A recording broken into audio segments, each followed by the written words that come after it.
कहानी की शुरुआत में हम काइल और टोरी नाम की एक शादीशुदा जोड़े को देखते हैं। वो बच्चे के लिए काफी ज्यादा कोशिश कर रहे थे, लेकिन कुछ हो नहीं रहा था। और तभी अचानक टोरी का ध्यान बाहर से आई आवाज पर गया। कुछ ही पलों में आसमान से आकर धमाके से एक चीज क्रैश हुई, जिसकी वजह से सभी चीजें हिलने लगी। इसके बाद कहानी कुछ साल आगे चली गई। रात को घर पर पेंटिंग करते वक्त टोरी का ध्यान ब्रैंडन पर गया, जो अनजाने में स्पेसशिप को ढूंढ रहा था जिससे वो इस धरती पर आया था। उन्होंने स्पेसशिप को अपने गैराज में बंद कर रखा था और ब्रैंडन उस तक पहुंचने की बहुत कोशिश कर रहा था। इस पर टोरी ने उसके पास जाकर उसे शांत किया। अगले दिन उसके पिता काइल ने उसे बगीचे की घास काटने का काम दिया, जिसके बाद ब्रैंडन घास काटने वाली मशीन को चालू करने की कोशिश करने लगा। और इसी बीच उसने जोर लगाकर जैसे ही मशीन को खींचा, बहुत दूर जाके गिरी। एक बार को तो अपनी ताकत पर विश्वास नहीं हुआ कि इतनी भारी मशीन को मैंने इतनी दूर कैसे फेंक दिया। लेकिन वो फिर उसके पास गया और उसने मशीन के पंखे में बिना कुछ सोचे अपना हाथ दे दिया। लेकिन चौंकाने वाली बात तो ये थी कि उसे बिल्कुल भी चोट नहीं आई, उल्टा वो लोहे का पंखा ही टेढ़ा मेढ़ा हो गया था। आज ब्रैंडन का जन्मदिन था, तो वो अपने परिवार के साथ साथ चाचा नोआ और चाची मार्लिस के साथ डिनर करने गया, जहां नोआ ने ब्रैंडन को तोहफे के तौर पर एक बंदूक दी। लेकिन उसके पिता काइल ने यह कहकर मना कर दिया कि ब्रैंडन अभी छोटा है, ये चीज ठीक नहीं है उसके लिए। लेकिन ब्रैंडन उस तोहफे को लेने की जिद करने लगा, जिसके बाद काइल उसे खाने के बीच में ही उठा कर ले गया। उसके वहां जाते वक्त वेट्रेस उसे अजीब सी नजर से देख रही थी। अगले दिन ब्रैंडन अपने पिता काइल की बातों का जवाब नहीं दे रहा था। उसके पास जाने पर काइल ने देखा कि वो बिना अपने दांतों को नुकसान पहुंचाए एक लोहे के कांटे को चबा रहा था। इसके बाद काइल उसे अपने साथ शिकार पे ले गया और बातों बातों में उसे समझाया। उस रात ब्रैंडन चुपकर अपनी क्लास वाली लड़की को केटलिन पर नजर रख रहा था। केटलिन अपने कमरे में लैपटॉप पर गाने सुन रही थी। जैसे उसने लैपटॉप बंद किया, उसे लगा कि ब्रैंडन खिड़की के बाहर खड़ा होकर उस पर नजर रख रहा है। वो बहुत डर गई और उसकी आवाज़ सुनकर उसकी माँ जल्दी से उसके कमरे में आ गई। हमने देखा कि वो कोई और नहीं बल्कि उसी रेस्टोरेंट की वेट्रेस थी। उसने केटरिन से सारी बात पूछी और खिड़की के पास गई, लेकिन तब तक तो ब्रैंडन वहाँ से भाग गया था। उधर टोरी और नोआ ब्रैंडन को ढूंढने में लगे थे, जिसके बाद थोड़ी देर बाद उन्हें ब्रैंडन मिल भी गया। अगले दिन टोरी ने ब्रैंडन के टीचर से उसके बारे में बात की, जब ब्रैंडन अपनी किताब में कुछ अजीब सी ड्राइंग बनाने में लगा था। जब टोरी ने उस ड्राइंग के बारे में पूछा तो ब्रैंडन ने अपनी कॉपी छुपाकर बात टाल दी। रात के समय ब्रैंडन चुपचाप खड़ा होकर मुर्गियों को देख रहा था और तभी काइल ने आकर उससे पूछा कि वो ठीक तो है ना। कुछ देर बाद बाहर आने पर टोरी और काइल ने देखा कि किसी ने सभी मुर्गियों को मार दिया था और टोरी को लग रहा था कि काम किसी भेड़िए ने किया होगा, लेकिन काइल को पूरा विश्वास था कि यह काम ब्रैंडन का किया गया है, क्योंकि वो कुछ देर पहले ही मुर्गियों को बहुत अजीब तरीके से देख रहा था। अगले दिन ब्रैंडन की पूरी क्लास एक गेम खेल रही थी, जहां सबको एक बच्चे को गिरने से बचाना था। केटलिन अब भी उस रात वाली घटना से बहुत डरी हुई थी, इसलिए जब ब्रैंडन केटलिन की ओर झुका तो उसने उसे बचाया नहीं और वो सीधे नीचे गिर गया। केटलिन ने ब्रैंडन की मदद करने की बजाय सबके सामने कहा कि वो बहुत अजीब है, लेकिन टीचर ने उसे ब्रैंडन से माफ़ी मांगकर उसे उठाने को कहा। लेकिन ब्रैंडन अब तक उसकी बातों से बहुत गुस्सा हो चुका था, इसीलिए जब केटलिन ने उसे उठाने के लिए अपना हाथ आगे बढ़ाया तो उसने अपनी शक्तियों का इस्तेमाल करके उसका हाथ ही तोड़ दिया।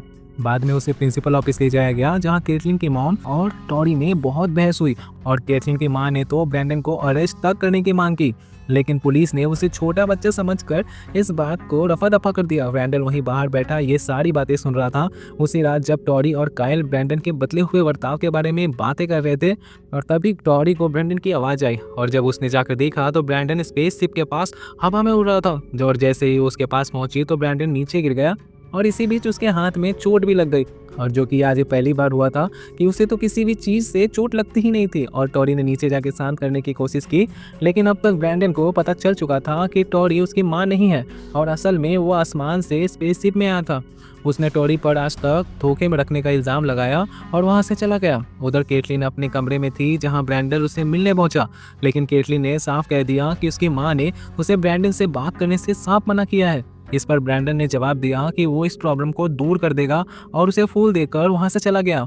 उधर केटलिन की मां रेस्टोरेंट बंद करने की तैयारी कर रही थी और जब उसने शीशे पर एक अजीब सा निशान देखा जो हूबहू ब्रैंडन की बनाई हुई ड्राइंग जैसा था, और तभी रेस्टोरेंट की लाइट ऑन ऑफ होने लगी और अचानक शीशा भी टूट गया जो सीधा जाकर उसकी आंख में लगा।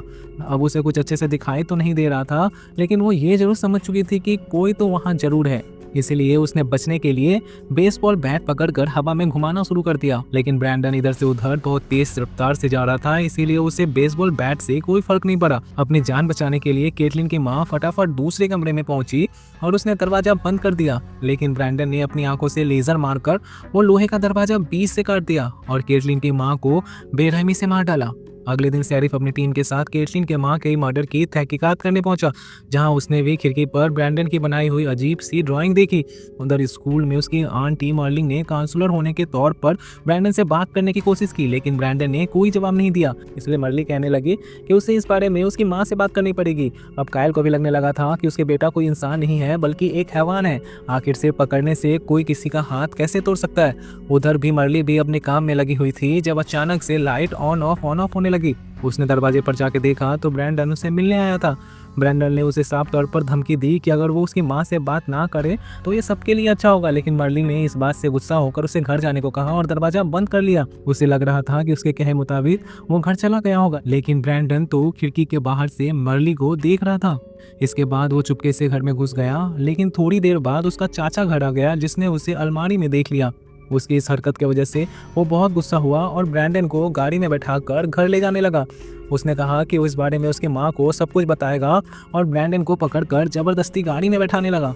और तभी ब्रैंडन ने अपनी आंखों की सख्ती से नोआ को उठाकर गराज के दरवाजे पर दे मारा।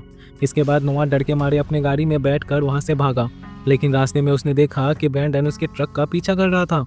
अचानक से ट्रक किसी खराबी की वजह से मिसबैलेंस होकर बंद पड़ गया। इसके बाद नियो ने देखा कि ब्रैंडन ट्रक के सामने खड़ा था। ब्रैंडन हवा में उड़ रहा था और उसने ट्रक को हवा में उड़ाकर जोर से जमीन पर दे मारा। इस जबरदस्त झटके से नोवा का जबड़ा टूट गया। वहां नोवा अपनी आखिरी सांसें ले रहा था और ब्रैंडन ने उसके खून से जमीन पर अपना निशान बना दिया। ब्रैंडन ने घर पहुंचकर बताया कि वो पूरे समय फुटबॉल खेल रहा था, जहां कुछ बच्चों ने उसे बहुत परेशान किया और उसकी टी शर्ट फाड़ दी। उस रात कायल को सपने में उस समय की याद आई जब टोरी ने म्यूट्यूट से आए ब्रैंडन को पहली बार पकड़ा था और वो उसे भगवान का दिया तोहफा समझकर गोद लेने का फैसला कर बैठी थी। लेकिन जैसे ही कायल ने उसकी आंखों के सामने से कपड़ा हटाया तो उसकी आंख लाल जल रही थी। ये देखते ही कायल बहुत डर गया और उसकी नींद खुल गई। और तभी मर्ली ने टॉरी और कायल को फोन करके हॉस्पिटल बुलाया, जहां उन्हें नोआ की एक्सीडेंट के बारे में पता चला। उसने ये भी बताया कि नोआ की मौत से पहले ब्रैंडन उसके घर आया था। इस बात पर कायल को पूरा यकीन हो गया कि ये जरूर ब्रैंडन ही किया होगा। अगले दिन दोनों ने जाकर ब्रैंडन को बताया कि उसके चाचा की एक एक्सीडेंट में मौत हो गई है। ये देखकर कायल को शक हुआ और उसने ब्रैंडन की माँ होने की बात कही है। उसका जवाब सुनकर कायल को बहुत गुस्सा आया और उसने ब्रैंडन से कहा कि तुम वही था ना। ब्रैंडन ने उसकी बात पर ज़्यादा ध्यान नहीं दिया और वहाँ से चला गया, जिस पर कायल उस पर गुस्से से भर उठा और जिसके बाद उसने ब्रैंडन को रोकने की बहुत कोशिश की, लेकिन ब्रैंडन ने उसे आसानी से अलमारी में दे मारा।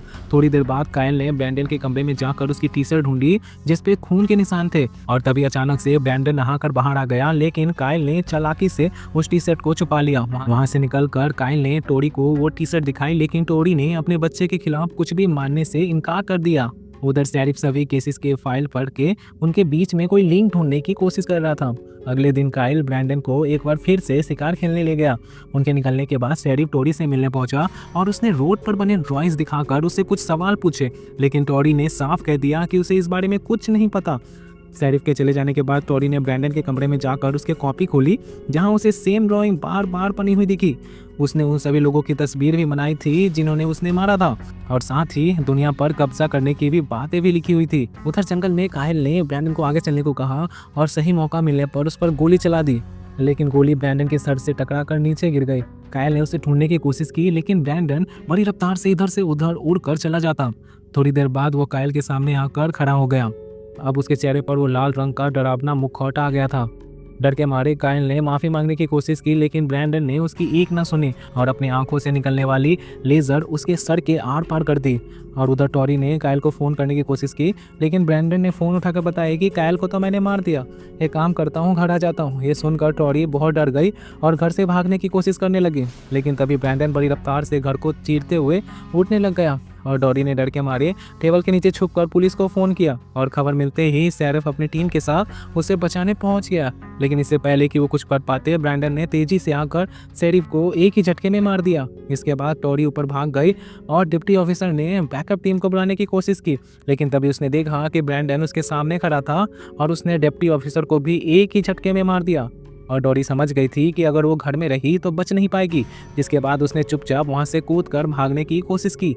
वो घर से निकलकर गैराज में स्पेसशिप के पास पहुंची, क्योंकि उसे याद था कि एक बार स्पेसशिप के हिस्से से ब्रैंडन को चोट लगी थी, इसीलिए उसने वहां जाकर उस हिस्से को ढूंढा और अपने जेब में छुपा लिया। जिसके बाद वो ब्रैंडन के पास गई और उसे प्यार से समझाकर उसका ध्यान भटकाने की कोशिश की, और जैसे ही उसने हमला करने की कोशिश की, ब्रैंडन ने उसका हाथ पकड़ लिया और स्पेसशिप के उस हिस्से को दूर फेंक दिया। अपने माँ से धोखा मिलने पर ब्रैंडन को बहुत गुस्सा आ चुका था और वो टॉरी को उठाकर हवा में ले गया।